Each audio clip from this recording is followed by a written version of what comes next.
On va vous encourager à aller à l'opéra. Est-ce que vous savez qu'est-ce qu'il chantait là? Parce que comme ça va être des surprises, c'est Luis Mariano qui chantait. Luis Mariano, qui des fois est cantonné à son rôle de prince de l'opérette, était en fait un chanteur d'opéra. Je veux dire, c'est le fameux air de Tosca, là, de Puccini. C'est un air qu'a chanté Mario del Monaco, qu'a chanté Pavarotti, qu'a chanté Alagna. Luis Mariano a été formé à l'opéra à Bordeaux. Il était ténor. Donc, ce que je veux dire, que vous allez avoir la semaine prochaine que des surprises autour de l'opéra. Alors, parce que, je le précise, on n'ose pas forcément aller à l'opéra. Ça fait un peu mais peur. voilà, mais vous avez parfaitement... Alors, mais quelle intelligence est vôtre ce matin de dire Merci une chose beaucoup, aussi, de temps en temps, aussi de temps en temps. Merci pour ce matin. J'ai des fulgurances. Non, mais parce qu'il y a les jours... Alors là, Jeudi, tu réussis. Hein. Voilà. Non, parce qu'il y a les journées européennes de l'opéra. Bien sûr. Alors c'est organisé par l'AROF, qui est la réunion des opéras de France, et qui ouvre toutes les portes de tous les opéras d'Europe pour initier les gens à l'opéra, pour leur faire découvrir l'opéra. Alors en France, tout, que ce soit à Bordeaux, à Marseille, à Caen, à toutes les 3 opéras de Paris, ouvrent leurs portes et on découvre des répétitions publiques, on découvre tout un tas de choses. Et ce que vous avez raison de dire, qui est très intelligent, c'est que, honnêtement, l'opéra était confisqué par une caste ou par une classe sociale en France. On a vu des mises en scène abracadabrantesques à l'opéra de Paris, à des moments, c'était terrifiant. Ça vidait les salles et le prix des places était terrible. Tandis que maintenant, on veut réouvrir l'opéra.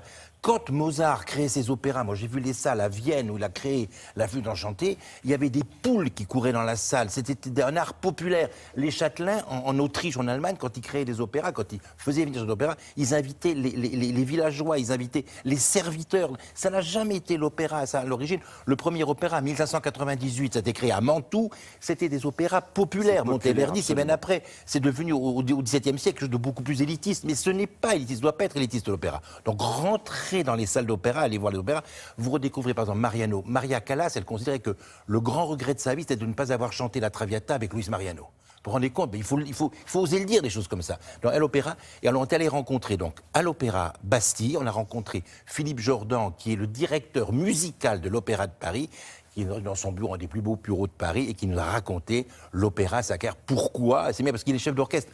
Dans l'opéra, les chefs d'orchestre, ils sont à la fosse, on ne les voit pas. Donc voilà, il me parle de ça. Allez à l'opéra le 9 et le 10 mai prochain, avec Philippe Jordan.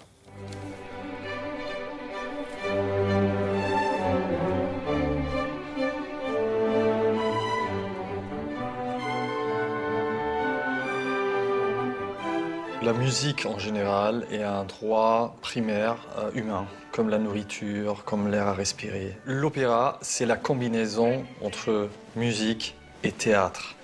On a une possibilité de vivre des moments communs, d'émotions ensemble, avec cette combinaison de musique et théâtre. C'est simplement génial.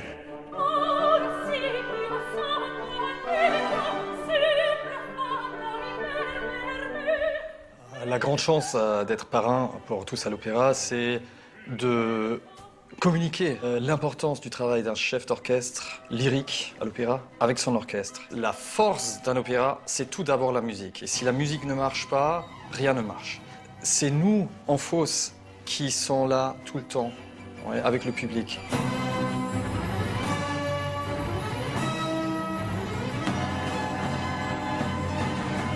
Je me vois plutôt comme le manipulateur secret en fosse qui tient tous les fils dans les mains. Et c'est un travail très, très fascinant parce que ceux qui sont au premier et deuxième rang peuvent voir ça très très bien. Les autres peuvent le sentir. On peut très bien sentir quand ça marche pas avec un ou l'autre chef d'orchestre. Mais quand ça marche, c'est vital.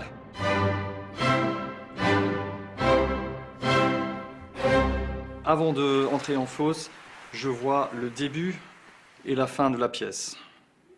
Peut-être qu'est-ce qui se passe au milieu, juste avoir une vue globale, et puis j'entre.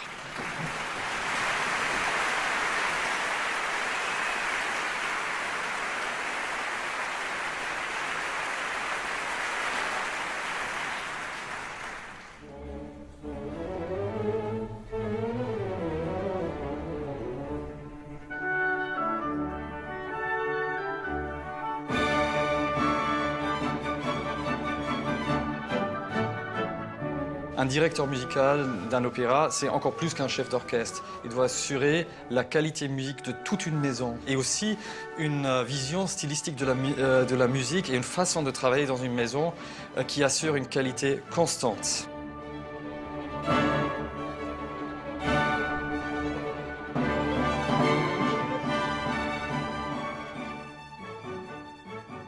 Vous avez connu, c'était les Noces de Figaro de sûr. Mozart, que dirigeait donc Philippe Jourdan, qui est suisse, vous avez connu un petit peu à l'accent.